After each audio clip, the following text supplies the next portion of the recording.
The Alexander Hamilton UFO incident. A story of doubt, mystery, and sarcasm. Some stories are so strange that they leave you wondering whether you should laugh, doubt, or simply start digging deeper. One such story, the Alexander Hamilton UFO case from 1897, is undoubtedly one of those. Picture this: a spaceship hovering under the starry sky above a small Kansas town. A cow abducted and later found bizarrely mutilated.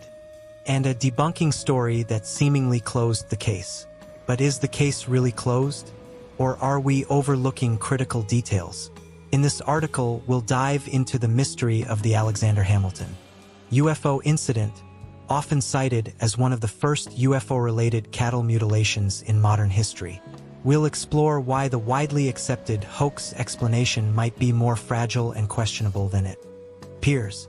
Was it simply a crude prank cooked up by a few bored men? Or was it a mysterious phenomenon that history has conveniently tried to explain away? Let's find out. The original incident, 1897.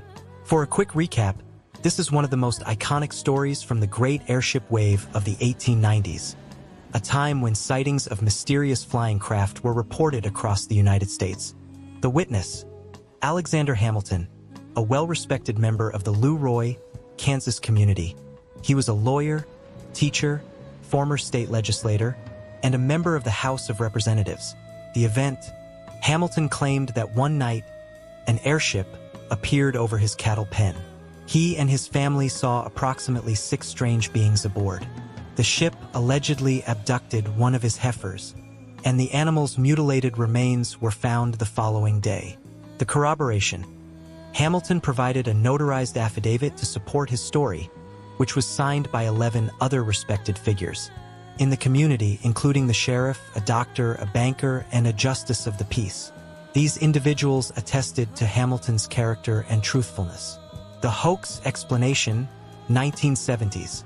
Fast forward several decades to the 1970s, when UFO researcher Jerome Clark led the charge to debunk the story. His work laid the foundation for what would become the widely accepted hoax theory. The claim: Clark reported that he had received a letter from E.D. Hudson, who claimed that Hamilton and he had fabricated the whole story as part of a local liars club. The corroboration: a 93-year-old woman allegedly recalled a conversation from 79 years prior in which Hamilton supposedly admitted that it was all a fabrication. Why the debunking doesn't hold up. When you weigh the evidence, the hoax explanation starts to fall apart. On one hand, we have a notarized affidavit from 1897, signed by 12 respected community members. On the other, we have unverified claims and a 79-year-old memory, both reported secondhand by a single researcher decades after the fact. But it gets worse for the debunkers.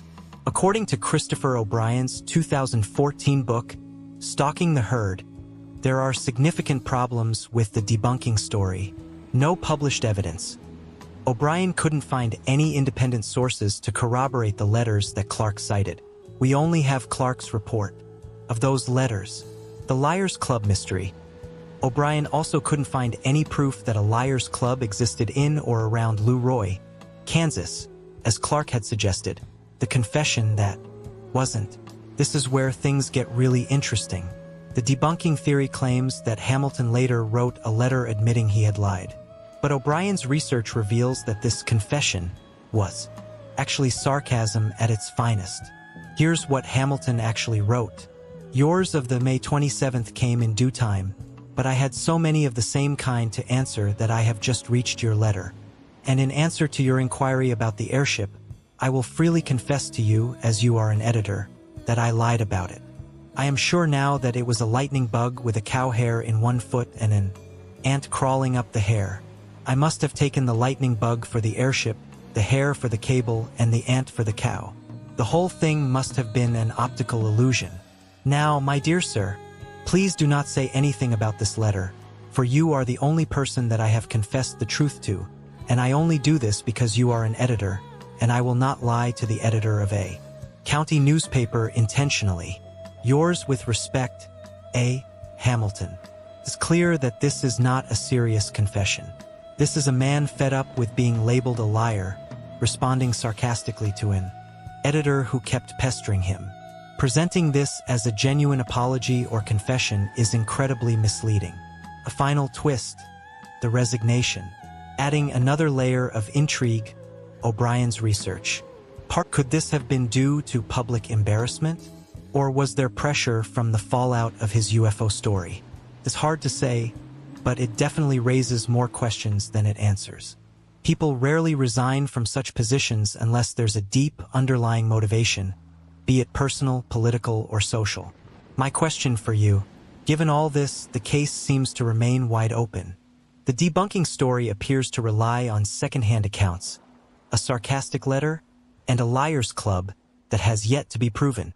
Has anyone found any independent evidence of this liar's club or corroborating letters from the debunkers? How do we interpret Hamilton's resignation? Was it due to public ridicule, or is there something more to it? Why is Hamilton's original notarized affidavit, supported by 12 respected public figures, so easily dismissed in favor of unverifiable confessions decades later? Conclusion: unraveling the mystery of the Hamilton UFO incident. So, what can we make of all this? It seems pretty clear that the hoax explanation for the 1897 Alexander Hamilton UFO incident is much weaker than we've been led to believe. The more we examine the evidence, the more the debunking story begins to unravel. The Liars Club, there's no proof it even existed in Lou Roy. The confession, Hamilton's letter, was nothing more than sarcasm, not an admission of guilt. The notarized affidavit, this still stands as official documentation attesting to Hamilton's character and truthfulness, signed by 12 credible witnesses. Hamilton's resignation, this remains an intriguing detail that begs for further exploration. The hoax theory, despite its popularity, relies on weak evidence. Second-hand accounts, unverifiable confessions, and a questionable club that may never have existed. In contrast, Hamilton's original story, bolstered by an official, notarized affidavit from respected community members, remains far more credible. Ultimately, the truth behind the Hamilton UFO incident is still unclear. Was it a genuine encounter with a strange craft, or was it a local legend blown out of proportion? The debunking narrative doesn't provide enough solid evidence to conclusively dismiss the original story.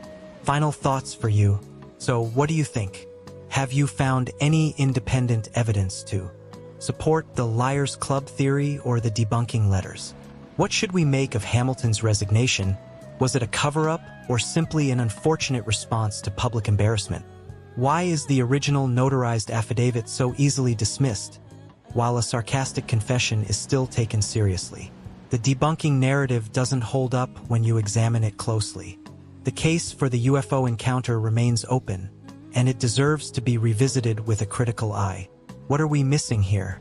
Perhaps you have a piece of the puzzle that will unlock the truth behind the mysterious airship over Lou Roy, Kansas.